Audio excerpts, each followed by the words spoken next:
Hello friends, chocolate ganache beginners को होने वाले सबसे बड़ी प्रॉब्लम। चॉकलेट गनाश बनाते वक्त कभी कभी वो पोरिंग हो जाता है, कभी कभी वो ज्यादा स्टिफ होता है, कभी कभी तो वो नीचे ही नहीं आता है, कभी कभी तो बहने लगता है। ये सारी प्रॉब्लम्स होती है गनाश को रेडी करते वक्त।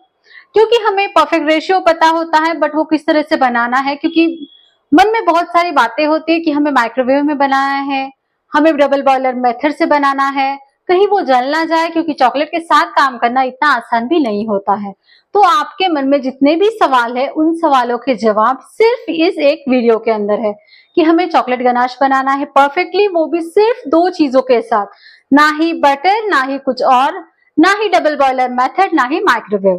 सिर्फ इस एक केक पॉट में ही, सिर्फ एक पॉट में ही हम बनाने वाले हैं चॉकलेट गनाश। जो गनाश की कंसिस्टेंसी होगी वो भी परफेक्ट है, ना ही ज्यादा पोरिंग, ना ज्यादा लिक्विडी, ना ही ज्यादा स्टिफ। उसमें शाइनिंग भी परफेक्ट आई है, बटर हमने यूज नहीं किया है। तो कौन सी 2 मैजिकल चीजें हमने यूज की है गनाश बनाने के लिए, इस एक पॉट में ही मैंने उसे बनाया भी है और आपको दिखाया भी है। इसी पॉट के साथ हमें काम करना है, यानी आपको ज्यादा काम करने का झंझट भी नहीं है और आसानी से हमारा चॉकलेट गनाश बन भी जाएगा। क्योंकि चॉकलेट गनाश हमारे केक की जान होता है, क्योंकि चॉकलेट केक में अगर चॉकलेट गनाश आपका परफेक्टली बन जाए, उसकी टेस्ट अगर इनहेंस हो जाए, तो आपकी केक की जो टेस्ट होती है ना, वो कई गुना बढ़ जाती है। तो चॉकलेट गनाश ये मोस्ट इंपॉर्टेंट थिंग होती है हमारे चॉकलेट केक के लिए। सो लेट गेट स्टार्टेड। उससे पहले अगर आपने अभी तक मेरे वीडियो को लाइक नहीं किया है तो प्लीज लाइक कर दीजिए, शेयर कर दीजिए, एंड आपको अगर मेरी सभी रेसिपीज पसंद आती हो, ये रेसिपी अगर पसंद आती है, तो मेरे चैनल चेतनास के क्रिएशन को सब्सक्राइब भी कर दीजिए। So let get started. Maggi का ganache only in 1 pot with 2 ingredients। So friends, हमने अब गनाश बनाने के लिए ले लिया है डार्क कंपाउंड। मैंने वेनलियर का लिया है, आपको जो अवेलेबल हो वो आप ले सकते हैं। मैं जनरली ये 2M का यूज़ करती हूँ, बट इस वक्त मुझे केक शॉप पर ये मिला था। देन अमूल की फ्रेश क्रीम हमने ली है। फिर हमें लगने वाला है स्पैचुला, कट करने के लिए knife and mixing bowl. And most important, हम तो सिर्फ एक पॉट में ही बनाने वाले, तो वो हमारा पॉट लाइक अ पैन हमने ले लिया है। एंड आज मैं आपको वेट करके बताने वाली हूँ कि वेट स्केल आपको किस तरह से यूज़ करना है, क्योंकि बहुत बार सबको थोड़ी कन्फ्यूजन हो जाती है कि वेट स्केल किस तरह से यूज़ करते हैं। तो जो पिंक वाला बटन है ना, जो फर्स्ट वाला होता है, वो ऑन ऑफ का होता है, तो हमने ऑन कर दिया है। अब हमने जो भी यूटेंसिल या बर्तन हमने रखा है, उसका पहले वेट आया था 43। तो हमने ना जो लास्ट में 3rd नंबर का बटन मैंने अभी प्रेस किया, वो टेयर का था। तो वो टेयर करने से क्या होगा, वो वेट जो था वो बर्तन का, वो माइनस हो गया। तो अभी हमें 0, तो आपने देखा है जो 0 हम देख रहे हैं, तो उसमें हमने ले लिया है फ्रेश क्रीम। अब हमारा जो गनाश बनने वाला है वो हमें फिलिंग में एंड डेकोरेशन में यूज़ करना है, बट हमें एज अ ट्रफल उसे यूज़ नहीं करना है। दैट्स वाई हम जो वो बना रहे हैं वो 2:1 का रेशो होने वाला है, यानी 2 पार्ट हमें लगने वाला है चॉकलेट एंड 1 पार्ट हमारा होगा अमूल फ्रेश क्रीम। सो मैंने यहाँ पर अमूल की फ्रेश क्रीम ले ली है 200 ग्राम्स में ही मुझे वेट लेना था ना सब, इसीलिए मैंने आपको वेट स्केल पे दिखाया है, क्योंकि मैं कब से ले लेती तो वो ml में था। एंड 2:1 यानी 2 पार्ट अगर हम चॉकलेट लेते हैं तो उसका 1 पार्ट होगा हमारे अमूल फ्रेश क्रीम, जैसे मैंने आपको पहले ही बताया। तो हमें जो चॉकलेट है वो हम वेट करके लेने वाले हैं 400 ग्राम, तो उसका 1 पार्ट होगा 200 ग्राम्स। दैट्स वाई मैंने उसे वेट किया था। तो अब क्या करेंगे, हम पॉट में हमने फ्रेश क्रीम को डाल दिया है। अब हम फ्रेश क्रीम को एक बॉईल आने देंगे। गैस आपको एकदम मीडियम ही रखना है, आप स्लो रखेंगे तो भी चलेगा, क्योंकि आपको अगर आप इस तरह से डायरेक्ट मेथड से कर रहे हैं तो आपका पॉट भी आपको देखना है कि उसका जो बॉटम है वो थिक होना चाहिए, बिल्कुल भी थीन ना हो, नहीं तो वो नीचे लग जाएगा। वैसे तो फ्रेश क्रीम फटती ही नहीं है बिल्कुल भी, क्योंकि लाने के जब हम शॉप से लाते हैं, देन अगर आप तुरंत यूज़ कर रहे हो तब आप बाहर रख सकते हो, या फिर आप फ्रीज में भी उसे रख सकते हो। क्योंकि फ्रेश क्रीम का क्या होता है ना, उसका जब हम सील ओपन करते हैं ना, उसके बाद सिर्फ आपको 3 दिन ही यूज़ करना होता है। इसीलिए मैं जब भी फ्रेश क्रीम लाती हूँ तुरंत पहले ही उसे गनाश बनाकर रख देती हूँ, क्योंकि ऑर्डर्स भी होती है तो लगते भी हैं, एंड ये फ्रेश क्रीम 3 दिन के बाद आप यूज़ नहीं कर सकते।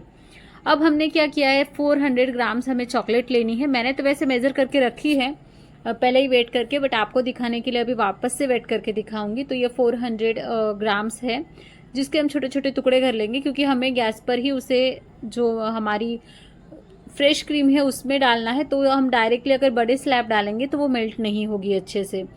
दैट्स वाई हम अब छोटे छोटे टुकड़े कर लेंगे। अब मैं यहाँ मेज़र करके दिखाती हूँ आपको, वेट करके। देखिए अब 44 आया था हमारे बर्तन का वेट, तो हमने टेयर कर लिया है वापस से। अभी हम सभी जो चंक्स हमने बनाए हैं छोटे छोटे उनको मेज़र कर लेंगे। 400 आने के बाद फिर हम उसे, अब तब तक हमारे जो क्रीम है उसे भी बॉईल आ जाएगा। डबल बॉयलर मेथड में क्या होता है ना, थोड़ा सा झंझट होता है। जब आपको जल्दबाजी हो, कुछ फास्ट करना है, तो आप इस मेथड से भी कर सकते हैं, क्योंकि मैं जिसे टाइम हो इस हिसाब से हमें काम करना होता है, क्योंकि हम होम बेकर है तो हमें और भी चीज़ें देखनी होती हैं। दैट्स वाई अब देखिए हमारा बॉईल आ चुका है क्रीम में। अब हमने जो चंक्स करके रखे हैं उसे इंसर्ट करके उसे हिला लेंगे अच्छे से। वैसे आप ना जब चंक्स को डालते हो, जो कंपाउंड हमने टुकड़े किए हैं उनको, उसके बाद आप थोड़ी देर के लिए उसे फ्रेश क्रीम के साथ छोड़ सकते हो, 2-4 मिनट के लिए। बट मैंने नहीं छोड़ा था, मैं कंटिन्यू उसे स्टीयर कर रही थी, क्योंकि क्या हुआ ना, इस बीच में थोड़ा सा मुझे काम आ गया था, तो मेरा गैस चालू ही रह गया। तब मुझे ध्यान नहीं रहा कि मेरी फ्रेश क्रीम गैस पर है, तो मुझे लगा ऐसे टाइम में अगर वो जल ना जाए, इसीलिए मैंने कंटिन्यू फिर गैस बंद कर दिया तुरंत। और उसके बाद मैंने उसे कंटिन्यू चलाया है जब तक वो गनाश पूरी तरह से रेडी ना हो जाए। वैसे गनाश का काम जब हम करते हैं ना, तो हमें गैस के पास से इधर उधर जाना नहीं चाहिए, बट मुझे थोड़ा इम्पॉर्टेंट था तो मुझे जाना पड़ा। तो आप देख सकते हैं अभी हम अच्छे से उसे मिक्स कर रहे हैं। मिक्स होने के बाद आपको जैसे जैसे वो मिक्स होते जाए ना, कलर में अभी आपको चेंजेस दिखेंगे। इसलिए मैं वो सामने मैंने बिल्कुल भी एडिट नहीं किया है कि आपको ये दिखे कि किस तरह से गनाश बनता है ये एक्चुअल।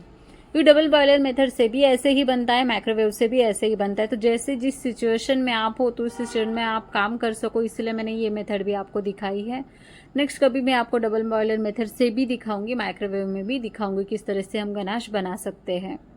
अब ये देखिए जैसे जैसे हमारे जो चॉकलेट्स थे ना वो मेल्ट हो रहे, वैसे वैसे कलर आ रहा है और शाइनिंग भी बहुत ही बढ़िया है। इसमें हमने बटर वगैरह कुछ भी यूज़ नहीं किया है, सिर्फ हमने फ्रेश क्रीम एंड हमारे कंपाउंड, क्योंकि फ्रेश क्रीम में क्या होता है ना फ्रेंड्स, उसमें फैट्स कंटेंट ज़्यादा होता है। दैट्स वाई आपको बटर की ज़रूरत नहीं है, उसमें पहले ही शाइनिंग होती है, क्योंकि वो फ्रेश क्रीम है, उसमें बहुत ज़्यादा फैट्स होते हैं।